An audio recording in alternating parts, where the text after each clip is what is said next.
Hello, welcome. I'm Commissar Marek, longtime CZ3 player and map creator, and today I'll be showing you how to design a proper housing block in CZ3. The goal is to amend some of the misconceptions that are floating around the community about the 9x9 system being the most efficient one, and I will explain why it is not the case and how you could design a block that would be efficient in terms of space and the amount of people you can fit per single set of services.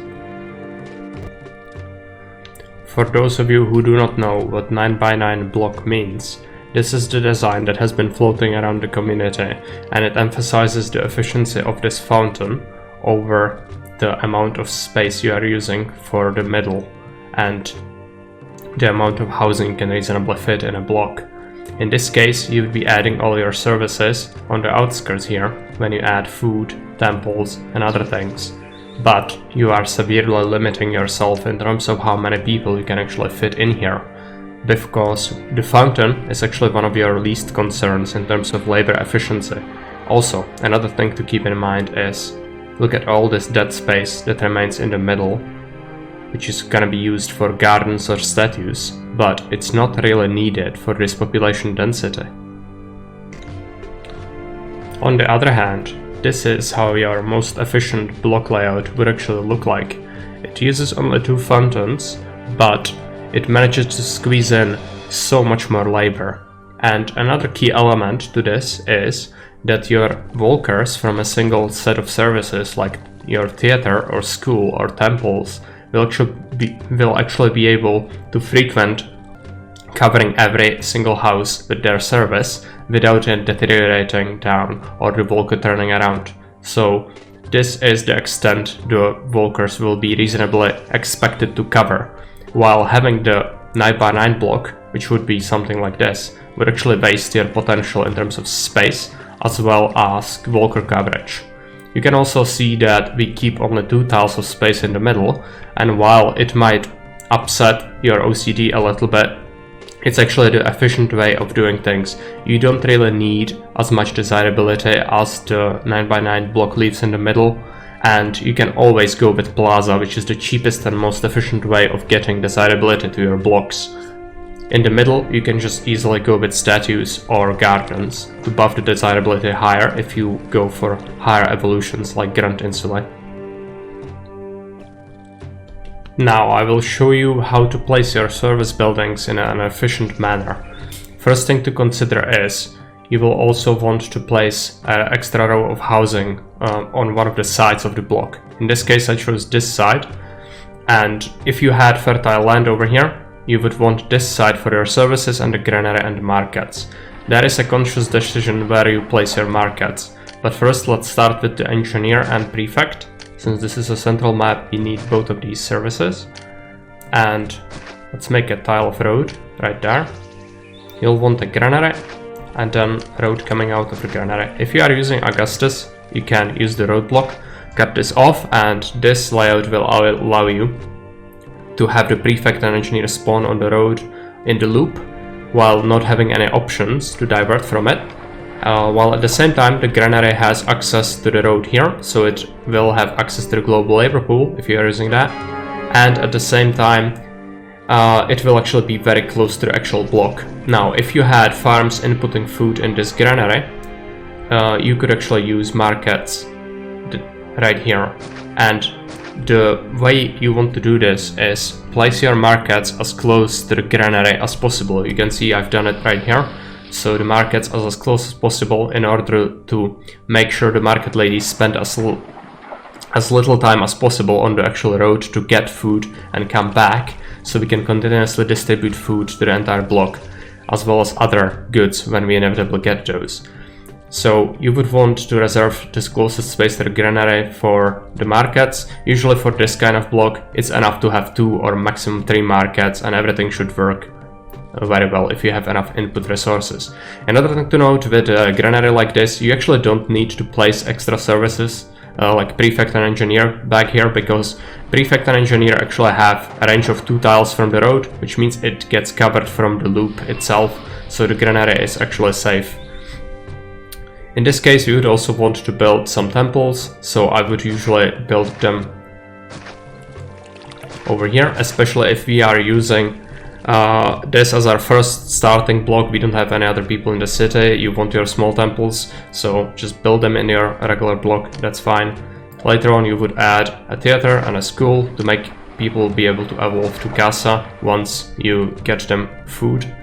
And there is plenty of space for other things. Usually you will even have a couple of tiles left if you evolve them all the way to Grand Insulae. Now, another thing to note is if you add resources like pottery and whatnot, you actually will have pretty good option to do it through here.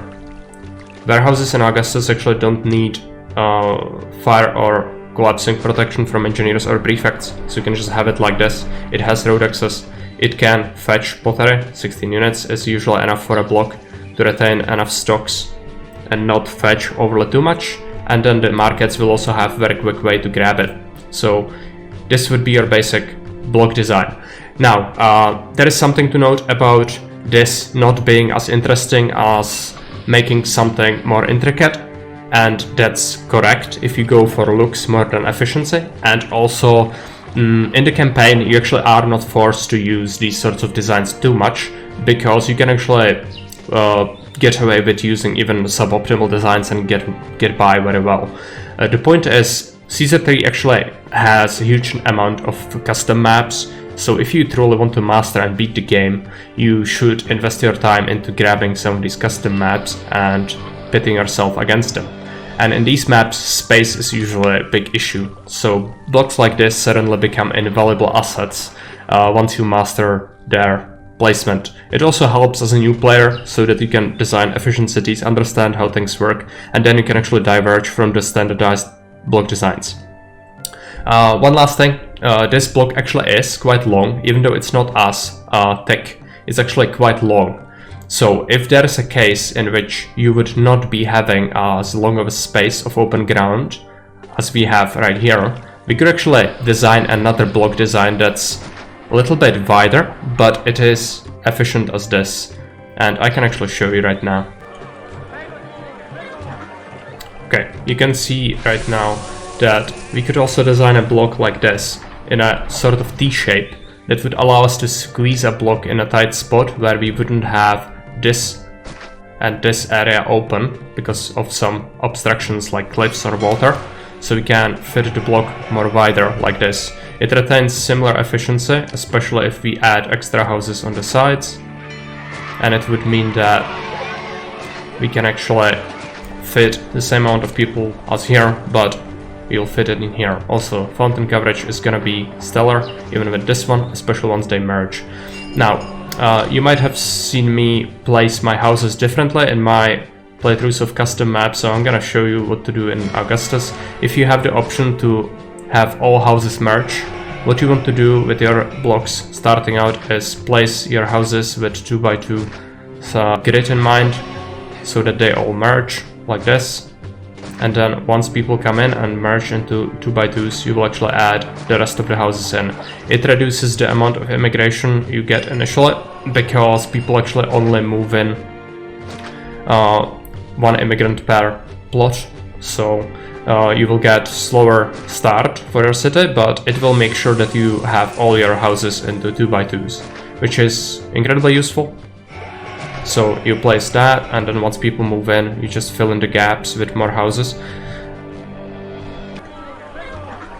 Now, in terms of the actual length of these, I counted by the amount of denarii that's usually designed. So if I want to build a block that would be this standardized design, I would just start drawing a straight line, and once it reaches 96 denarii, which is 4 denarii per tile, so in this case it's 24 tiles of road. But I usually just look at the price, 96 denarii, plop it down. You would go a little bit to the side. Let me just quickly remove this template.